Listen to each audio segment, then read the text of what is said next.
అందరికీ నమస్కారం. నేను మీ సింగర్ ప్రవస్తి. సో నేను ఇప్పుడు ఈ వీడియో చేయడానికి కారణం పార్థతీగ సిల్వర్ జూబ్లీ సిరీస్లో జరిగిన ఇంజస్టిస్ అంతా ఎక్స్పోజ్ చేద్దామని. మీ అందరికీ తెలుసు నేను దానిలో పార్టిసిపేట్ చేశానని. సో అక్కడ ఏదైతే జరిగిందో అదంతా నేను ఇక్కడ క్లియర్గా చెప్తాను వీడియోలో. స్టోరీస్ పెట్టాను, చాలా మంది థౌజండ్స్ ఆఫ్ రిప్లైస్ వచ్చాయి స్టోరీకి ఏం జరిగింది అని. సో దీనిలో అంతా నేను క్లియర్గా ఎక్స్ప్లెయిన్ చేస్తాను. మిస్ అవ్వకుండా లాస్ట్ వరకు ఈ వీడియోని చూడండి. సో ఈ వీడియో చేద్దాం అనుకునే ముందు చాలా మంది ఆపడానికి వచ్చారు నన్ను ఈ మ్యూజిక్ ఫీల్డ్ నుంచి. బికాజ్ నీ కెరియర్ ఎఫెక్ట్ అవుతుంది, నీకు మంచి ఫ్యూచర్ ఉంది, ఎందుకు పాడు చేసుకుంటున్నాను చాలా మంది ఆపడానికి ట్రై చేశారు. కానీ నేను ఇంకా డిసైడ్ అయ్యాను నాకు మ్యూజిక్ ఫీల్డ్కి సంబంధం ఉండదు అని. బికాజ్ ఇంత ఇండస్ట్రీస్ జరిగేటప్పుడు నాకు ఉండాలని లేదు. పార్థతీగ రియాలిటీ షోస్ అనే కాదు, దాని బయట కూడా చాలా జరుగుతున్నాయి. I make a different video for that. కానీ ఈ వీడియో మాత్రం ఓన్లీ ఫర్ పార్థతీగ. సో నేను డిసైడ్ అయింది అందుకే. చాలా ఇంజస్టిస్ జరుగుతుంది అండ్ ఎవరు కూడా nobody should suffer all that. అందుకే నేను ఈ వీడియో చేస్తున్నాను. ఆల్సో చాలా మంది అడిగారు అసలు ఈ సీజన్ కి ఎందుకు వెళ్ళావు, అసలు మళ్ళీ ఎందుకు వెళ్ళావు పార్థతీగకి, సూపర్ సింగర్ లో విన్నర్ అయ్యావు కదా అని చాలా మంది పెట్టారు. ద రీజన్ ఇస్ యాక్చువల్లీ నేను 2017లో ఎస్పీబీ సార్ ఉన్నప్పుడు పాడాను. చాలా చాలా బాగా జరిగింది ఆ సీజన్. అసలు ఎలాంటి ట్రామాటిక్ ఎక్స్పీరియన్స్ అవ్వలేదు, చాలా హ్యాపీగా సాగిపోయిన సీజన్ అంతా కూడా. అప్పుడు డైరెక్టర్ శాస్త్రి అంకుల్ ఉండేవాళ్ళు అండ్ ప్రొడక్షన్ హౌస్ కూడా డిఫరెంట్ ఉండేది అప్పట్లో, ఇప్పుడున్న ప్రొడక్షన్ కాదు. సో అది చాలా పీస్ఫుల్ గా చాలా బాగా జరిగింది ఫైనల్స్ వరకు కూడా. అండ్ నాకైతే చాలా ఐ లెర్న్ సో మచ్ ఆ సీజన్ లో, చాలా బాగుండింది. సో అదే ఎక్స్పెక్టేషన్ తో ఈ సీజన్ కి వచ్చాను. ఆల్సో ఎక్స్పోజర్ వస్తుంది కదా అని. సూపర్ సింగర్ విన్నాక నాకు అంత ఆపర్చునిటీస్ ఏం రాలేదు. సో దీనిలో చేస్తే వస్తుంది కదా, ఎక్స్పోజర్ ఉంటుంది కదా అని ఒక థాట్ తో వచ్చాను. అండ్ దానిలో తప్పేం లేదు కదా. సో ఆ ఒక్క థాట్ తోనే నేను ఈ సీజన్ కి వచ్చాను. కానీ అంత ఆపోజిట్ జరిగింది. సో మొన్న థర్డ్ షెడ్యూల్ షూట్ అయింది. టాప్ 12లో నన్ను ఎలిమినేట్ చేశారు.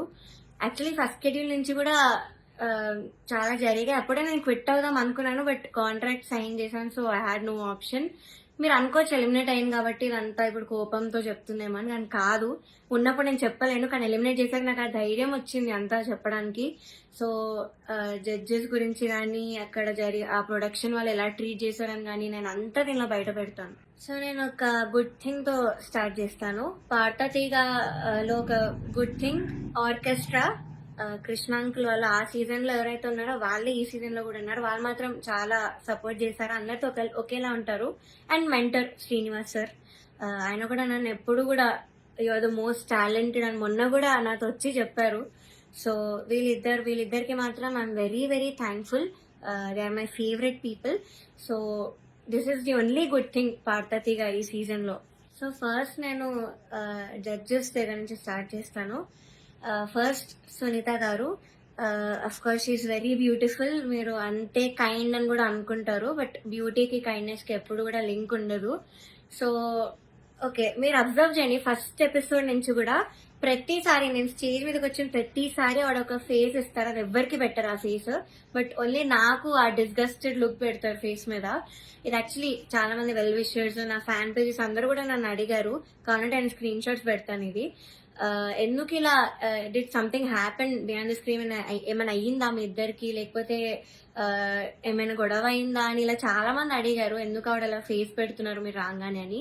సో కానీ నేను చాలా డిఫెండ్ చేయడానికి ట్రై చేశాను. బికాజ్ నాకు అప్పుడు తెలీదు, నేను ఏదో అలా ఆలోచిస్తున్నాను, వీళ్ళందరూ అలా ఆలోచిస్తున్నారేమో అనుకున్నాను. నాకు తెలియదు అప్పట్లో, ఐ డెంట్ రియలైజ్. సో నేను డిఫెండ్ చేశాను కూడా. సో నాకు ఎప్పుడు క్లారిటీ వచ్చిందంటే అంతరామమయం పాడే ముందు సౌండ్ చెక్ అయ్యేటప్పుడు ఇన్ ఇయర్స్ పెట్టుకున్నాను. అండ్ ఆవిడ దగ్గర ఒక మైక్ ఉంది, అది ఆన్ ఉంది. అది పాపం వాడికి తెలీదు, మైక్ ఆన్ ఉంది, నేను ఇన్ ఇయర్స్ పెట్టుకున్నాను.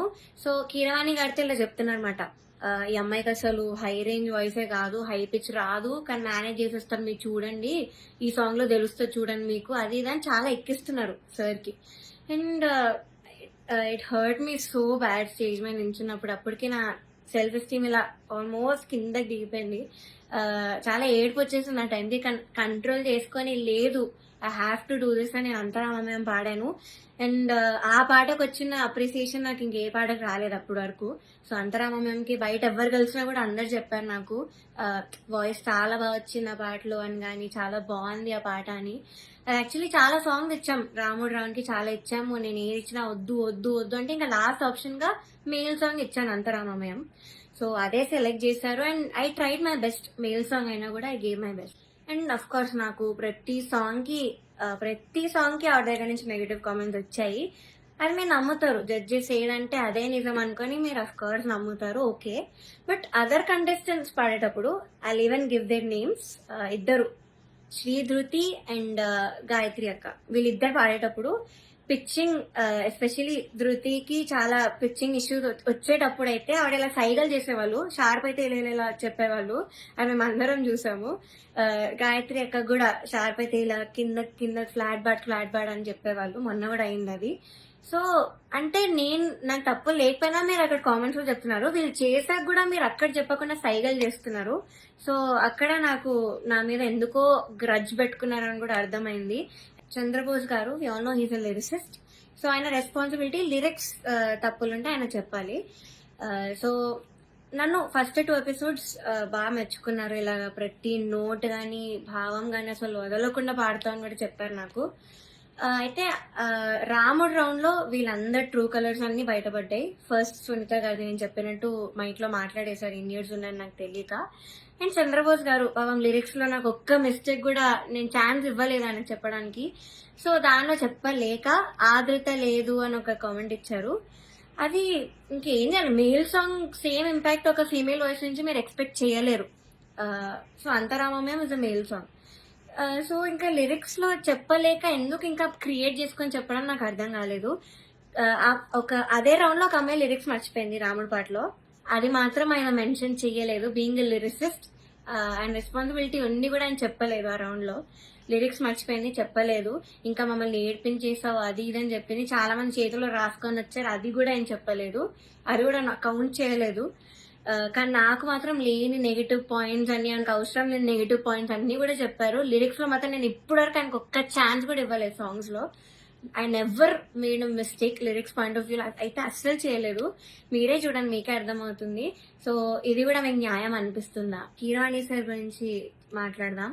అఫ్ కోర్స్ నాకు చాలా హేట్ వస్తుంది దీనికి మాత్రం, and I'm ready for it because I don't care. Personally నాకైతే నెగిటివ్ కామెంట్స్ రాలేదు ఆయన దగ్గర నుంచి. బట్ సెట్ లో ఎలా మాట్లాడతారు, అసలు ఏం చెప్తారు అనేది నేను ఇక్కడ చెప్తాను. పాయింట్ నెంబర్ 1, మెలడీస్ పాడిన వాళ్ళకి మాత్రం వాళ్ళు ఎలా పాడినా కూడా నేను ఆటోమేటిక్ గా మంచి స్కోర్ తీస్తాను అని ఆయన నోట్తో ఆయనే చెప్పారు. So he's very bias towards melody songs and his compositions. ఎలా పాడినా కూడా మార్క్స్ వేసిస్తారు. ఆయనే కాదు, అక్కడ ఉన్న సునీత గారు, చంద్రబోస్ సార్ కూడా, వీళ్ళందరూ కూడా అంతే. వాళ్ళ సాంగ్స్ పాడితే మాత్రం స్కోర్స్ ఆటోమేటిక్ గా మంచిగా వచ్చేసాయి. సో ఇది point number 1. Point number 2 is very very hurtful to me personally because నేను ఎలిమినేట్ అయ్యే ఎపిసోడ్ లోనే ఏదో విషయంలో నన్ను చూస్తూ చెప్పారు ఇది కూడా. సో ద థింగ్ ఇస్, నేను మీ అందరికీ తెలుసు సూపర్ సింగర్ లో నా ఫైనాన్షియల్ సిచ్యువేషన్ గురించి నేను అంతా బయట పెట్టాను. సో దానివల్ల నేను కొన్ని వెడ్డింగ్ షోస్ అలాంటివి చేయాల్సి వచ్చింది. సో ఈ పాయింట్ మీద సార్ మాట్లాడారు. ఏమన్నారంటే అసలు వెడ్డింగ్ షోస్ చేసేవాళ్ళు నా దృష్టిలో సింగర్సే కాదు, నాకు చాలా అసహ్యం, it's like your disrespecting music అని ఈ మాట అన్నారు. చాలా చాలా బాధ అనిపించింది, అదేంటి అంత స్టేజ్ లో ఉన్నాయని ఇలా మాట్లాడారేంటి అని. సో ఇదొకటి, నన్ను చూస్తూ మాట్లాడారు ఇంకా. So it was very hurtful. Point number 3, so third వచ్చిన వాళ్ళకి ఆయన 1 lakh ఇస్తా అని చెప్పారు. 4th ప్రైజ్ వాళ్ళకి మూవీలో సాంగ్, అండ్ 5th ప్రైజ్ వాళ్ళకి ఆయన గ్రూప్ లో చేర్చుకుంటామని చెప్పారు సార్. సో ఇది ఎలా చెప్పారంటే, 5th ప్రైజ్ వచ్చిన వాళ్ళకి నా దగ్గరకి కొంతమంది రోజు వచ్చి చాకరీ చేస్తూ ఉంటారు, వాళ్ళ ట్రూప్ లో జాయిన్ చేసుకుంటా అని చెప్పారు. ఇలా చాకరీ అనే వర్డ్ వాడారు. అంటే ఇది డిస్రెస్పెక్ట్ఫుల్ కాదా? So this was very very bad. అంటే అలా అనకూడదు, సింగర్స్ ఇలా చాకరీ చేసిపోతారు, నన్ను మిమ్మల్ని కూడా జాయిన్ చేసుకుంటారు ఇలా అన్నారు. సో మీకు ఎలా అనిపిస్తుందో ఇంకా మీరు ఆలోచించండి ఒకసారి. డైరెక్టర్ జ్ఞాపిక ప్రొడక్షన్స్ వాళ్ళ అనిల్ గారు అండ్ హిజ్ వైఫ్, వీళ్ళే మెయిన్ అక్కడ అంతా కంట్రోల్ చేసేది, అంతా వెనకాలంతా చేసేది వీళ్ళే. సో ఫస్ట్ పాయింట్ వచ్చేసి సాంగ్ సెలెక్షన్. ఫస్ట్ నేను మీకు చెప్పినట్టు జడ్జెస్ అక్కడ బయాస్డ్. సో కిరాణి సార్ ఏమో మెలడీస్ వాడితే వేసేయడం, ఆయన కంపోజిషన్స్ వాడితే వేసేయడం, చంద్రబోస్ సార్ కూడా అంతే, సునీత గారు కూడా అంతే సేమ్. సో ఇలా తెలిసిన ఇలా తెలిసేసరికి ఒక కంటెస్టెంట్ కి మాత్రం ఓన్లీ వాళ్ళ సాంగ్ ఇచ్చారు, మోస్ట్లీ వాళ్ళ సాంగ్ ఇచ్చారు ప్రతి రౌండ్ లో. ఇంకో కంటెస్టెంట్ కి ఏమో నీకేం వచ్చో చెప్పు ఆ సాంగ్ ఇచ్చేస్తామని చెప్పి ఇలా ఇచ్చారు ఒక కంటెస్టెంట్ కి. సెకండ్ పాయింట్, ఆ కంటెస్టెంట్ ఒక రోజు రాలేదు అనేసరికి అంతా షఫుల్ చేసేసి ఎపిసోడ్స్ అని ఏదేదో చేశారు. అండ్ అలాంటప్పుడు ఇంకెందుకు ఆడిషన్స్ పెట్టి అందరినీ తీసుకొని, ఎందుకు అసలు పార్వతి అంతమందిని తీసుకొని ఒక్క అమ్మాయితో చేయొచ్చు కదా సిల్వర్ జూబ్లీ సిరీస్ అని. సో అదొకటి. థర్డ్ పాయింట్ వచ్చేసి ఫ్యూచర్ లో ఒక ఎలిమినేషన్ జరుగుతుంది నాకంటే ముందు, అని మీరు చూస్తారు ముందు ముందు ఎపిసోడ్స్ లో. అయితే ఇది చాలా కామెడీగా అంటుంది మీకు, మీరు నమ్మలేరు కూడా. ఇద్దరిని తీశారు, ఒక అమ్మాయిని ఒక అబ్బాయిని. అయితే కరెక్ట్ షూట్ ఇంకో 2 days లో ఉందనగా వాళ్ళకి సాంగ్స్ మార్చేశారు, ఆ ఇద్దరికే సాంగ్స్ మార్చారు with very funny reason. Kirani sir కి రాగం నచ్చదు అని, శివరంజని అనే రాగం నచ్చదు అని వీళ్ళిద్దరిని తీస్తారు. కామెడీ ఏంటంటే అదే రాగంతో ముందు స్కెడ్యూల్ ఒక అబ్బాయి పాడాడు, అబ్బాయికి బాగానే మార్క్స్ వచ్చాయి. అదే స్కెడ్యూల్ లో ఇంకొక అబ్బాయి కూడా పాడాడు, అబ్బాయి కూడా బాగానే మెచ్చుకున్నారు, మంచి కామెంట్స్ వచ్చి అన్ని వచ్చాయి. బట్ వీళ్ళిద్దరికి మాత్రమే సాంగ్స్ మార్చేశారు. అయినా కూడా దీస్ టూ పాపం ఆ టైంకి నేర్చుకొని I think they did very well మార్చినా కూడా. కానీ వాళ్ళనే ఎలిమినేట్ చేశారు యాజ్ ఎక్స్పెక్ట్. నేను అప్పుడు అనుకున్నా యాక్చువల్లీ సాంగ్ ఇలా మార్చేసి అంత ఏదేదో చేస్తున్నారో, నేను అప్పుడు అనుకున్నా వీళ్ళిద్దరిని తీసే ఛాన్స్ ఉంది అని. And the thing is కిరాణి sir రాగం నచ్చకపోతే మరి ఎందుకు చేశారో తెలీదు. అంతర్యామి అనే పాట అదే రాగంలో చేశారు. బట్ ఏమో ఆ ఫన్నీ రీజన్స్ అయితే వీళ్ళిద్దరు సాంగ్ అయితే తీసేశారు కరెక్ట్ ఎలిమినేట్ చేసే ముందు.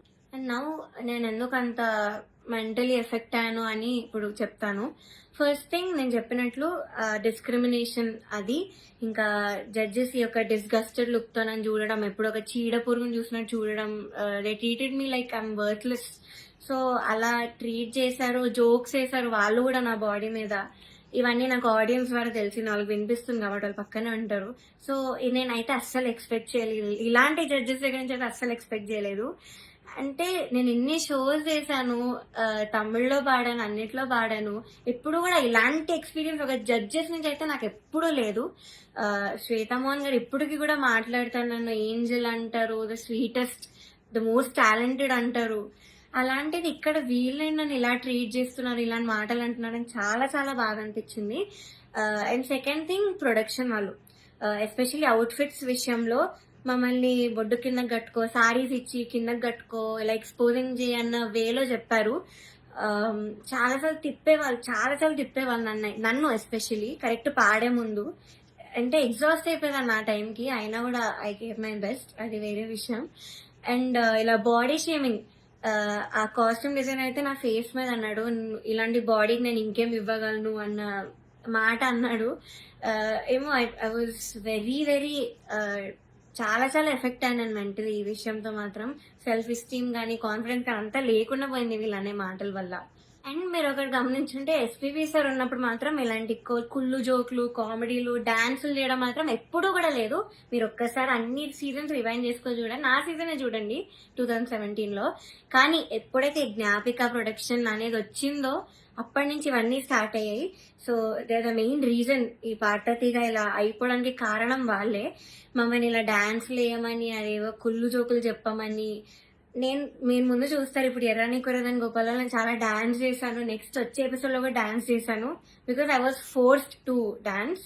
సో చేశాను. నేను ఇప్పటివరకు అయితే అంత డాన్స్ ఎప్పుడు చేయలేదు రియాలిటీ షోలో, కానీ చేశాను, మీరే చూస్తారు.